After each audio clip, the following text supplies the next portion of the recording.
Bom, gente, eu vou falar um pouquinho hoje para vocês aqui de um filósofo, de um dos mais importantes filósofos da história da filosofia, que é Sócrates, né?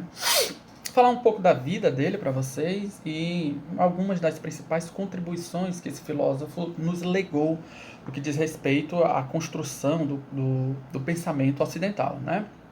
Bom, um pouquinho da história desse nosso filósofo, né? Ele nasce na Grécia, tá certo? No ano de 470, 469 a.C. e morre em 399 depois de ter sido condenado à morte pelo tribunal de Atenas. E a gente vai entender um pouquinho o que é que levou ele a ter sido condenado à morte e a relação que essa condenação tem com a própria vida filosófica que Sócrates levou, né? Ele morre com cerca de 70 anos de idade, tá certo? Ele foi um escultor, ele aprendeu essa profissão de escultor com o pai, tá certo? Também foi um cidadão e um soldado, né, da cidade de Atenas. Ele lutou em 3 batalhas na Guerra do Peloponeso, que foi uma das principais, né, guerras que houve na Grécia entre as cidades gregas, tá certo? E se destacou nessas batalhas como soldado, tá certo? Ao longo da sua vida, por 2 vezes ele foi, por respeito à lei de Atenas, ele recusou-se a cumprir ordens, né, daqueles que temporariamente estavam exercendo o poder, e isso, né, colocando a própria vida dele em risco, porque ele não estava querendo, em respeito às leis da cidade de Atenas, obedecer ao arbítrio, né, daqueles que momentaneamente exerciam o poder. Tá? Ah, a terceira vez que ele é chamado, né, que ele comparece ao tribunal de Atenas, já não é mais como um magistrado, mas sim como um acusado. Né? Ele foi acusado de 2 crimes fundamentais, ah, que foram os crimes de impiedade e de corromper a juventude. Ele foi acusado desses 2 crimes. O que é o crime de impiedade? Né? Era justamente o crime de desrespeitar os deuses da cidade. Tá? E ele foi acusado também, nesse crime de impiedade, de introduzir novos deuses, né? Deuses que não pertenciam à própria cidade. No crime de corrompimento, né? De corrupção, melhor dizendo, da juventude, referia-se ao fato dele, quando quando debatia com os jovens de Atenas, ele fazia com que os jovens questionassem os valores que os atenienses julgavam, né, fundamentais e que definiam a própria vida, né, na cidade de Atenas, tá certo? E isso fez com que ele adquirisse, ao longo, né, da sua vida, um conjunto de fortes, né, inimigos contra ele, tá certo? E uma coisa interessante no julgamento, né, ao qual ele é submetido, é que ele se recusa a se defender das acusações que foram feitas a ele, preferindo acusar os seus detratores, né, aqueles que o levaram ao tribunal, que o acusaram desses crimes, de fazer exatamente aquilo do que eles estavam acusando Sócrates. Né? Ou seja, na verdade, quem desrespeitava os deuses da cidade, quem desrespeitava a lei ateniense, não era Sócrates, mas sim aqueles que o estavam acusando. Né?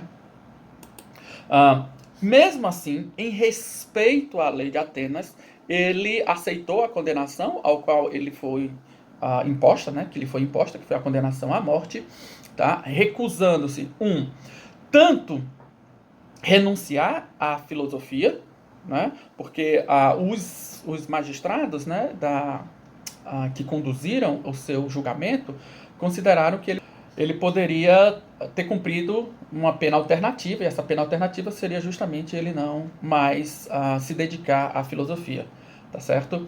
Mas ele recusa essa possibilidade, tá? Porque a vida dele era a prática da filosofia, né? Desses diálogos que ele desenvolvia com a população, né? Vamos dizer assim, de Atenas.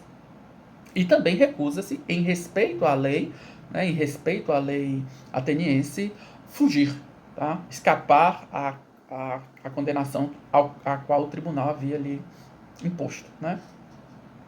Então vejam aqui que, em respeito à lei ateniense, ele pagou um preço o mais alto preço que a gente pode pagar, que é justamente a perda da nossa vida, tá certo?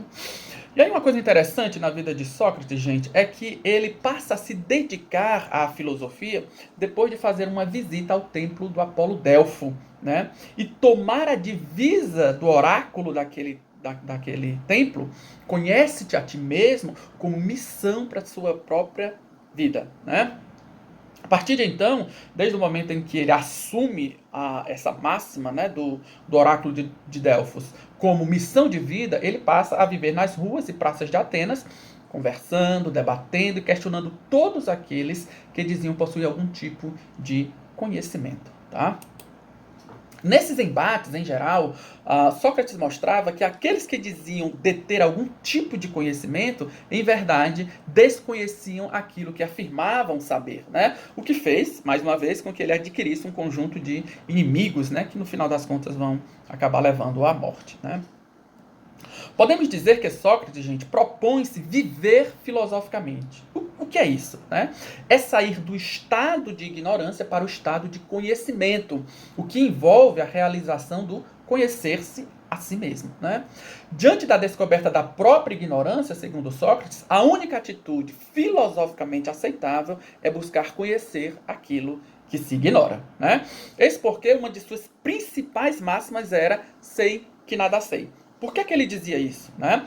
Porque quando o indivíduo percebe-se desconhecedor, né? Não possuindo conhecimento de alguma coisa, esse é o primeiro estágio na busca do conhecimento verdadeiro sobre qualquer tema. Né? Nós precisamos primeiro nos convencer de que não sabemos de algo, para só então nós podermos, né, trilhar o caminho em busca da superação dessa ignorância. Né? Então, uma coisa importante na postura filosófica de Sócrates é que ele critica o pensamento dos filósofos cosmológicos, né? Ou seja, daqueles filósofos da natureza. Ele afirmava que o pensamento desses filósofos era muito obscuro e, portanto, era irrelevante às discussões que eles faziam, né, os filósofos cosmológicos. Ele acusa esses filósofos de não se entenderem sobre qual seria o princípio último constituidor de toda a realidade, que eles, né, os filósofos cosmológicos, tanto procuravam. Né? Sócrates, gente, aqui é uma coisa importante, ele é tido por Aristóteles como o inventor do método de investigação científica, ou seja, dos procedimentos que levam à definição universal, necessária e verdadeira daquilo que se investiga. A definição verdadeira é exatamente aquela que apresenta a essência da coisa, né? Superando a parcialidade das opiniões individuais, baseadas, em geral, em preconceitos e desconhecimento, tá? Então essa é uma das mais importantes contribuições de Sócrates para o pensamento ocidental, né? Para o pensamento filosófico ocidental. Quais são os principais temas aos quais Sócrates se dedicou, né, ao longo da sua vida filosófica? Né? Os principais temas foram o ser humano, o conhecimento e a ética. Tá? Esses três objetos estão interrelacionados para Sócrates de forma indissolúvel. Sócrates busca estabelecer qual é a essência do bem e de tudo aquilo que com ele se relaciona, como, por exemplo, as virtudes morais. Né? Para Sócrates, o ser humano só se realiza plenamente quando, por meio do conhecimento, alcança a essência do bem e o pratica. E aqui, gente, tem uma coisa interessante. Para Sócrates, a prática do bem pressupunha simplesmente que o indivíduo conhecesse o que é o bem, ou seja, atingisse por meio do processo, né, do conhecimento, de aquisição do conhecimento, atingisse a essência, a definição universal, verdadeira e necessária do bem. Diante do conhecimento do bem, acreditava Sócrates, o indivíduo necessariamente teria que praticá-lo. Né? Para ele seria impossível a pessoa saber o que é o certo e não fazê-lo. Tá? Portanto, outra coisa interessante nisso é que o mal, o vício, o erro para Sócrates, ele é sempre um problema cognitivo, um problema epistêmico. É a falta do conhecimento do bem, a falta do conhecimento do que é o certo que leva o indivíduo a fazer o errado. né? O mal, portanto, para Sócrates, é sempre fruto da ignorância do que seja o bem. O mal não teria, portanto, qualquer positividade ou natureza real, sendo um problema epistêmico e não, efetivamente, moral, né? Para Sócrates, só se pratica o mal por desconhecimento do bem. Outra coisa interessante e importante é o método, né, que o próprio Sócrates desenvolveu para fazer com que as pessoas, os indivíduos com os quais ele dialogava, saíssem do estado de ignorância para o estado de conhecimento, né? E o método que ele desenvolve é um método de perguntas e respostas, tá certo?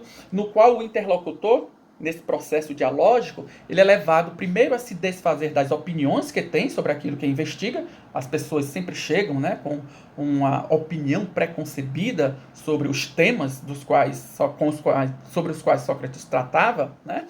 E então, a primeira etapa desse processo da aquisição do conhecimento verdadeiro é se desfazer desses preconceitos que nós trazemos arraigados conosco, né?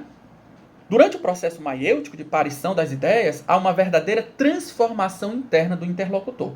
Este realiza a experiência de entender que o conhecimento e a verdade dele resultante nunca são alcançáveis de forma exaustiva, né? Então, o processo de aquisição do conhecimento é sempre um processo infinito.